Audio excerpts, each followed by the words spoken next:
The county gives $500,000 to FIRC for rent relief, as 2/3 of locals are now jobless. Phil Lindemann, Krystal, 93 News. First, upwards of 450,000 Colorado residents could be homeless this May when temporary bans on evictions most likely expire. The Colorado Sun reports on a study from a Denver law firm which looked at unemployment rates and past trends to estimate how many residents might be evicted when grace periods end.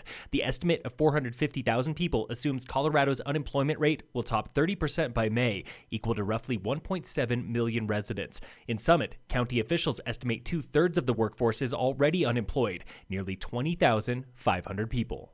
Summit County today donated $500,000 to the FIRC for resident relief, bringing the countywide total to more than $1.1 million just for food and rent. In 4 weeks, the FIRC has awarded more than $240,000 to 700 residents struggling to pay rent, plus other resources like unemployment assistance and landlord relations. You can apply online now at summitfirc.org.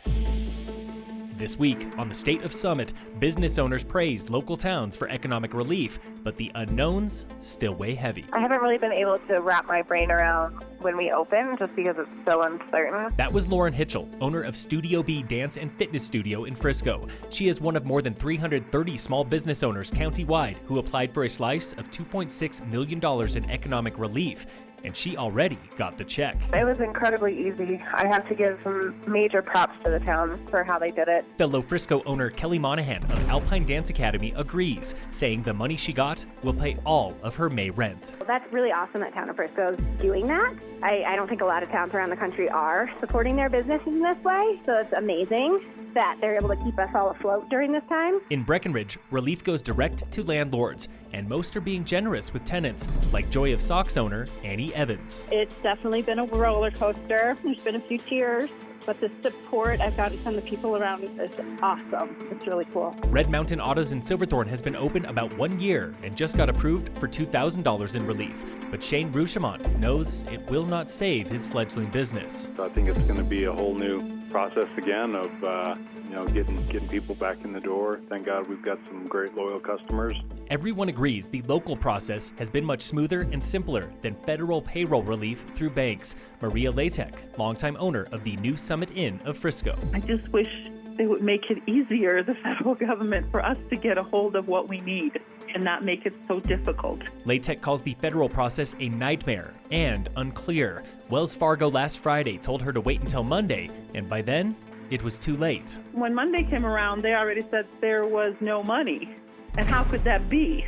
My understanding was they were accepting applications through the weekend, which was not fair. For most, this local relief is good for a few weeks, but they are realistic about the long, hard road ahead. Hitchell of Studio B. The revenue that we lost, that was supposed to be during one of the busiest times for all of us. How are we supposed to make that up? As of yesterday, business owners have claimed roughly $1.1 million, leaving $1.5 million still available. Breck Relief is now available to businesses with up to 32 employees, and Dillon is approving a low-interest loan program. Contact your local town directly to apply. Tune in again next Wednesday for The State of Summit on Krystal 93. In local sports, brought to you by American Family Insurance, the Weiss Agency, CHSAA has not officially canceled the spring high school sports season, and a post-independent columnist has creative ideas for getting seniors back on the field. Officials could limit play to varsity only, with juniors and seniors getting priority for team sports, while extending the season and playoffs into June. One example is track, where senior-only meets would be smaller, with fewer race heats and fans for social distancing. Phil Lindemann, Krystal, 93 News.